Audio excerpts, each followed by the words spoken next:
Hi, and welcome to Tim and Joel's Weekly Draw. We truly are on the pre-show to WrestleMania this week, are we not? Just every event is a WrestleMania pre-show. This video is a WrestleMania pre-show. I heard it from Adam Pearce. Yeah. He did a whole thing on Twitter Spaces with me, and he was like, Joel, tell Tim that this video is a WrestleMania pre-show. Wait, and I said, anything for Adam Pearce. Which Adam Pearce, though? Was it Monday Night Raw Adam Pearce? Was it Friday Night Smackdown Adam Pearce? Or was it weird, mischievous NXT Adam Pearce? It's us, so it's clearly weird, mischievous NXT Adam Pearce. It's true. He's got an ulterior motive. I don't know what it is, but here we are. And we're a pre-show. NXT's a pre-show. Everything's a pre-show. It's a big old pre-show of a week because they got to save up that sweet, sweet moment. And show us your pre-show love and your moments. Like this video, would you? Subscribe to the channel, subscribe to PW Unlimited, and subscribe to us over at timandjoelpod.com. That just reroutes you to our YouTube channel. If you want to get technical, youtube.com/ you guessed it, Tim and Joel Pod. I am excited, Tim. We have made it. We're on the pre-show fast lane road to WrestleMania. We have so much to go to. We have so much to go through. Do we want to get it out of the way now? Or should we also tell people that our show, Tim and Joel Call It in the Ring, is now every single Tuesday at 7 p.m. Eastern, starting this coming Tuesday. Yeah, get on it. Going to be different. Shaking things up. That's right. Before then, let's get into Monday Night Raw, shall we? Yeah. The pre-show WrestleMania Raw. Anyway, King Corbin's going to take on Drew McIntyre in a match where, well, you know what? Days away from WrestleMania, Lashley is looking to put the hurt on Drew McIntyre. And King Corbin, decided to pick up the bounty. And before anyone asks, no, King Corbin is not a member of the Hurt Business. MVP clarified that earlier this week. Did people have to ask? Didn't feel like that was the case. He's just a bounty hunter. A king who is also a bounty hunter. The bounty hunter king. Hard times. Got to make that side hustle work. No, it was something that went around. A lot of people were saying, does this mean the Corbin's in the Hurt Business? Blah, blah, blah. There were photos of them together. Supposedly something off camera tipped people off, but regardless, no, Corbin is not a member of the Hurt Business. He's just there to collect on a bounty. Makes sense. That makes perfect sense to me. All for it. This heaps on the sympathy for Drew. Yeah. Let's have a match. It's Corbin. Come on, folks. We know what happens. Lashley's going to take on Cedric Alexander in an easy task for the WWE champion. And I still think that this whole breakup of the Hurt Business is a ruse. Yeah, I don't know. I saw some other stuff that seemed like they themselves were kind of frustrated with it. So I don't know. Hopefully. I hope you're right. I really hope you're right, because that is by far the better booking. There was definitely a report earlier this week about Vince McMahon digging his heels in when it comes to the booking of the Hurt Business and the breakup of the Hurt Business. But, check out our latest Tim and Joel Call It in the Ring episode for a little bit more insight as to why I think it's a ruse. We'll find out going into Mania, shall we? Meanwhile, for Lashley, look, he's going to be a dominant, take no prisoners champion going into WrestleMania, and that's perfect. All he needs now is that heat, because on the other side, you've got Drew building his very big face momentum going into Mania. Now Lashley has to build that heat, become that dominant heel champion so that we can go to Mania with defined characters. Yeah, absolutely. So they're doing a good job with it. Yes, they are. Something that they're not doing so well with is, can they coexist? Oh, but can they? Can they coexist? I hope not. Asuka and Rhea Ripley are going to take on Shania Payne, Nia Jax, and Shayna Baszler, for those of you who are watching us for the first time. Listen, it's a lazy story, and I predicted it, jokingly, mind you, when Rhea made the challenge to Asuka a couple weeks ago on Raw. Yeah. Meanwhile, the women's tag titles are probably going to be defended at WrestleMania. We don't know how yet, but again, if you check out our last week's show, you'll find out a little more info. And you know what? This Asuka and Rhea Ripley match, this is one of the few matches at WrestleMania where either person would make great strides if they won. Yep. There's a good case for either of them. And like I said on our show on Thursday, there was some talk, or there was like a pretty good reason to have Asuka go over in this case. So I think that's worth looking at. You had some feelings about the Riot Squad, and lo and behold, they were involved in that little brouhaha on Friday. So I still think it's likely going to show up. So I do. I think they'll show up. Yes, especially now that they've reintroduced them, but they were off for a month. A long time. I know. They're just, I don't know. They don't know what they're doing. It does not make sense for you to include them immediately in the tag title picture as the challengers. That's what I feel. Yep. Put them in a match, put them in a gauntlet match, whatever it is, whatever they decide to do to discover who the number one contenders will be, do that, but they don't need the W. That's not yet. They need to rack up those wins again because they were on the losing end way too often until being pulled from TV completely. Yeah, absolutely. Let's shift over to AEW, by the way, again on Monday night, Dark Elevation. Our friend, Bill Collier. It seems like a weekly. This isn't a bit. We've seen Big Bill a bunch. That's a great alliteration right there. Big Bill's going to be taking on Hangman Adam Page this Monday on AEW Dark Elevation. Go check it out. Big Bill is a really, really talented guy. I want to see what he does on the microphone because he's not much known for talking. So he had a good match against Mox, and then he had a great match on Dark in a 6-man tag. So it's time for him to take the next guy on, and that's Adam Page. Yep. Ready for it.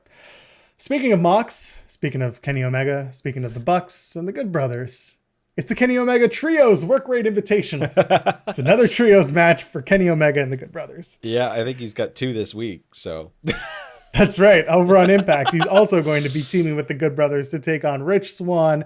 Who is it? It's Rich Swann, it's Willie Mack, and Eddie Edwards. Yeah, well, if you can't work without a little padding, you probably shouldn't work at all. You're the champ. You've earned it. You don't have to do that much. Let other people pull the weight. Meanwhile, we've seen that Moxley and Kenny, apparently their story is not done. No. Also, yeah, kind of a surprise with that. I figured that this was going to be some step away for a minute Mox time, but nope. No, instead we have the Bucks who are coming out and they're still uncertain whether they trust or even like their Bullet Club brothers. Again, I think it's time for the Bucks to figure their shit out because this is getting to the point where the booking is just flip-floppy, and I get it, shades of gray. That makes sense, but what doesn't make sense is one week you like your friends, the next week you don't like your friends. We don't do that so much in the real world, do we? No, at least not when we've made the decision to kick people in the face. That's usually the final straw, maybe. I can't think of the last time I kicked a friend in the face. I think I was in kindergarten and I accidentally kicked a man in the face, but that was it. Was it a V trigger? No, it was a super kick. Ooh, even better. Meant to pull it, didn't succeed. So, oh dear. Right in terms of the match, do you see does everybody hate Moxley and everyone turns on Moxley and beats him up going back to the Bucks and everything? Or do we see the return of the King? Is it Eddie Kingston who comes back from injury? What are we thinking? Yeah, I think maybe Eddie's back, although that seems kind of quick because they're saying he busted his ankle, right? That's the bit. Yeah. But hey, a crutch goes a long way. A crutch does go a long way, and it is a pretty handy, malleable weapon. Speaking of crutches, in a match presented by Godzilla vs. Kong, we've got Jurassic Express taking on the team of Bear Country. Listen, whoever won in the movie between Godzilla and Kong, I haven't seen it, so no spoilers. I don't care. Yeah, the opposite of that is what will happen on AEW this week. That's my prediction. Yeah, that's a fair prediction. I mean, yeah, whatever. You got to get paid. That's right. We can make our thing Godzilla versus Kong. They just got to pony up. So that's right. It'll be fun. It'll be a popcorn match. Marco Stunt will be thrown around. Everyone will be happy. Yeah, I'm excited to watch Bear Country in a little bit of a more focused environment because I haven't been watching Dark or Dark Elevation. So, the Inner Circle returns. I have absolutely nothing to say about this other than the beatdown last week was great. Oh, see, I wish. Okay, I like when they do something and it's like MJF has a gift for the Inner Circle. It's something to pique my interest. I don't want to watch the Inner Circle stand in a ring and talk for 30 minutes. That's not enticing to me. What's the over-under on Jericho making a reference to his Stone Cold Broken Sessions appearance? That's a good question. I don't know. He probably shouldn't, right? I think he will. I mean, listen, everyone knows what's going on. It's no longer a secret, so we're going to find out. Yeah, sure. Whatever. It's fine. He'll talk. Too much, probably. Yep. Let's go to women's division action. The Bunny is going to take on Tai Conchi. Woo! Listen, the Bunny is back in a ring and a welcome change for AEW's women's division. I'm very excited to see her back. Tai Conchi, meanwhile, she continues to build her momentum. She is gaining a great following. Not only fans, but also wrestlers seem to really like her work and her experience here in AEW. Yeah. And she's on the search for AEW women's title opportunity. One person stands in her way, though. Big Swole. Not exactly. Try again. Jade Cargill. No, she's kicking Red Velvet for no reason. Throwing her into things, yes. Yeah. She's a dentist. Oh. Yeah. Well, okay. Poor Big Swole. Never going to get a shot. Oh, dear. We like you, Big Swole. We really do. We do hope you get a shot. But yes, Britt Baker stands in the way. Yeah, sure. I mean, you think it's going to be Tai Conti versus Britt Baker at some point? Like, yeah, it's a pretty defined heel face dynamic. Yeah, you got to get there. It could be number one contendership match. Yeah. It's there. There's reason to do it. There is. There absolutely is. So we'll see that. Again, they got to stop teasing stuff, though. It drives me nuts. Like, don't tease big. Like, don't give her a promo for the title and then have that not at all be a thing. That's so weird to me. I think one of the biggest conversation pieces that we get to in our show is the fact that AEW has a lot of content and a lot of programming, and so does WWE. Don't get me wrong. Yeah. The problem with AEW, one thing they need to work on is how to weave together their content from Dark Elevation, and Dynamite. Dynamite should be the reason you watch to find out what happened on Dark and Dynamite, or Dark and Dark Elevation. Try to put those threads together, because otherwise people get very easily confused. Even BTE, when you add in Being the Elite, it's just another, 20-30 minutes of content, of story being told that you don't necessarily see unless you're following every show religiously. Yeah. WWE, for all of its faults, at least they have the packages ready that they'll show to get anybody caught up on what's going on, at least on the baseline level. Yeah, and they're relatively separated. Like, I don't need to watch each one so religiously to follow what's going on. Anyway, yeah, I mean, Britt Baker's in the forefront now, no doubt. So yeah, I mean, she's featured every week. She had a promo last week. She'll probably have another one this week. So yeah, again, I'm looking forward to seeing. Eventually, they'll do Conchi versus Baker, and it'll be a great match, I'm sure. But until then, we're just kind of waiting until that happens. Yep. We're building Tai Conchi. That's fine with me. Let's build up JD Drake. He's in a TNT title match against Darby Allin this week. For those who don't know JD Drake, he is an excellent wrestler. He's been on Dark a bunch, but he's also been around Black Label Pro, Evolve, and a whole other WXW over in Germany. He's been everywhere, man. And I ain't kidding. Go look up his stuff. Go find out a little bit more about JD Drake. He was, he's good stuff. Yeah, I'm going to show my ignorance again from this. What happened to Peter Avalon? Wasn't Caesar Bononi and Peter Avalon like a thing? And now it's Caesar and JD Drake, and who was the other person? There's another third guy. But, oh no, you just put me on the spot. I forget who it was, but I had it on the tip of my tongue. Oh no. Yeah, I don't know. Like what? Oh, Ryan Nemeth. Ryan Nemeth. It was Ryan Nemeth. Yeah. Ryan Nemeth and JD Drake had a tag match on Dark Elevation last week. Again, AEW, please tell me who's facing whom and why it matters. Please. Yeah, and where is Pretty Peter? Like, is that gimmick dead again? Are they rebranding him a third time? Again, he could have been on Dark again, and you and I are just ignorant in the chats telling us right now. And we apologize. Again, it's a lot of content to keep up on. Yeah. Let's go back. Darby Allin, meanwhile, said he wanted to defend his TNT title a lot more, and he's doing it lately. Had a great showing with John Silver. So This is a great opportunity for both men to put on another great showing. I think if this elevates JD Drake, wonderful. It's harkening back to when Cody did the open challenge. Yeah, 100%, which is good, because like I think it is important to make sure that they don't have an obscene amount of titles, so it's nice to see one get featured a little bit more while we wait for the Kenny stuff to unfold. Yeah, and that's AEW. Let's move on to NXT. So we did tease a little bit of news, and the news is bittersweet, and that is that this video, that this weekly draw, is actually going to be our last over here on PW Unlimited. First of all, we want to give our thanks to Timmy Buddy, and we want to give our thanks to PW Unlimited for not only giving us the platform, but also just being excellent partners. We've had a really great time. What Tim and I have decided to do moving forward is to build up more of our channel over at timandjoelpod.com.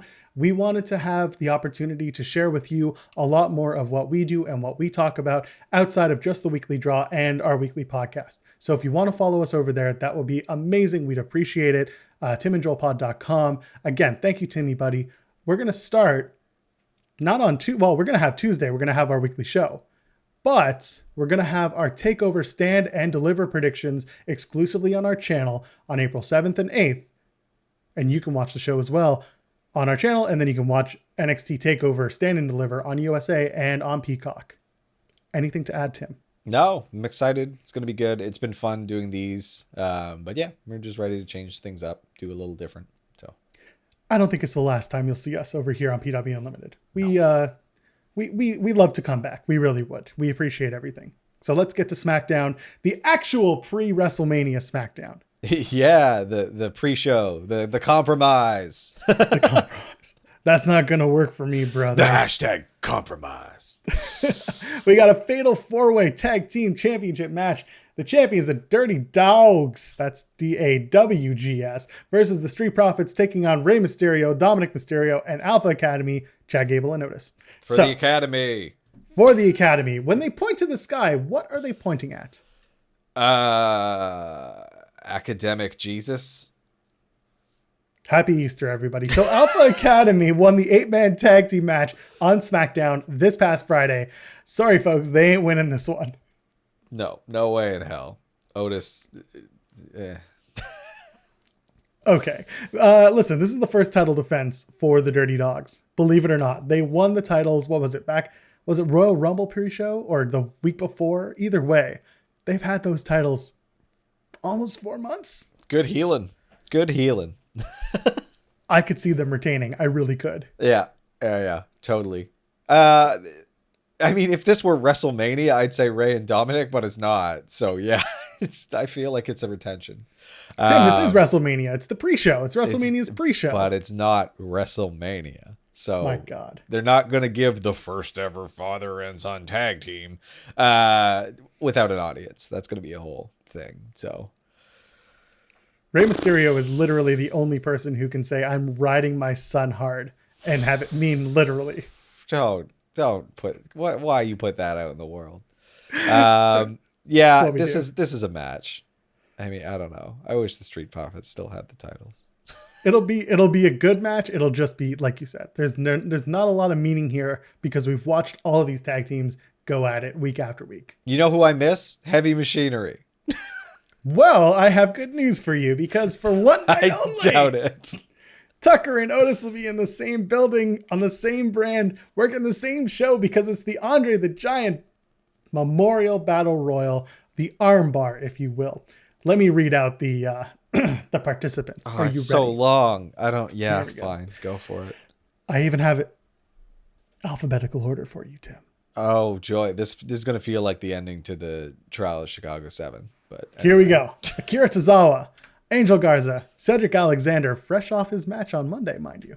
Drew Gulak, Elias, Eric of the Viking Raiders, Gran Metalik, Humberto Carrillo, Jackson Riker, Jey Uso, Kalisto, King Corbin, fresh after his match on Monday too. Lince Dorado, Mace, Murphy, Mustafa Ali, Ricochet, Shelton Benjamin, Shinsuke Nakamura, Slapjack T-Bar, and Tucker. Yeah. Congratulations to Andre the Giant Battle Royal, whatever. Armbar winner Tucker. And maybe 7 years later, one of them will get a singles match at WrestleMania. Oh no, that's really sad. Yeah, well, that's how much this match matters, man. Leave us your picks in the comments below. Let us know who you think is going to win out of that entire field for the Andre the Giant Memorial Battle Royal, because I still think it's Tucker. That's right. Oh my God. Riding it to the moon. You know what they should do in this is rebrand like 5 of these guys. We should see 5 people come out with completely different names and images. I mean, I can think of 3 off the top of my head. Mace, Slapjack, T-Bar. Yeah. Well, we got Tucker in there because he better not come out in his like nasty old underpants. Oh dear. Which he was wrestling in before. I mean, you know, maybe drop the King from King Corbin. Maybe just fire Jackson Riker. Yeah. Listen, Tucker, if you're watching, we're rooting for you, buddy. Let's get to the main segment for SmackDown. Ooh. The Universal Champion, Roman Reigns, the challengers, Daniel Bryan and Edge, will address the WWE Universe. That's taken directly from WWE.com. I'm sorry. Listen, 2 weeks ago, Edge left both men laying. Last week, Bryan left both men laying. This is presumably Roman's week to leave both men laying. That's what's going to happen. 100%. What happens if Bryan does it again? Then there's a lot of hype. There's a lot of hype going in. Then it's an interesting story. I mean, to me, it just means Bryan's not going to win on Sunday. Well, yeah, 100% that too. But like, you know, at least they'll put a little bit of a little bit of doubt instead of just everyone has a chance of winning. But Edge is going to win. If you want to be a winner, go ahead, like the video, tap subscribe, go over to youtube.com/TimandJoelPod, subscribe to us. We'd love to see you guys follow us over and join us on our new journey, working more with TimandJoelPod.com. WrestleMania is 6 days away, Tim. Are you getting excited? Are you there? Are you waiting? What are you thinking? I mean, there's just so much work ahead. It's going to be a lot of watching wrestling this week. So yes, I'm excited. Like I'm also, I don't know what we're going to do. We have so much to talk about. It's a lot, and we're going to try to get through it. We're going to try to talk a lot more. We're going to talk a lot. We're going to laugh a lot, and we want to see you with us. Until then, Tim, where can the kids find you on the internet? Kids can find me ripping on Tucker some more at TimStoneP, TimbStonep on Twitter. Poor Tucky. You can find the show. I've said it a billion times. YouTube.com/TimandJoelPod. Come over. Shoot us a subscribe. It's free. And you can keep up with us. You can find me at Joel Pearl, JoelPearl, twitch.tv/JoelPearl. Play guitar, play Mario, whatever. Music and Mario. That's my brand there. So come and do that. And until then, ladies, gentlemen, friends beyond the binary, PW Unlimited, thank you for the last time. Enjoy your wrestling, and we'll see you over at youtube.com/TimandJoelPod.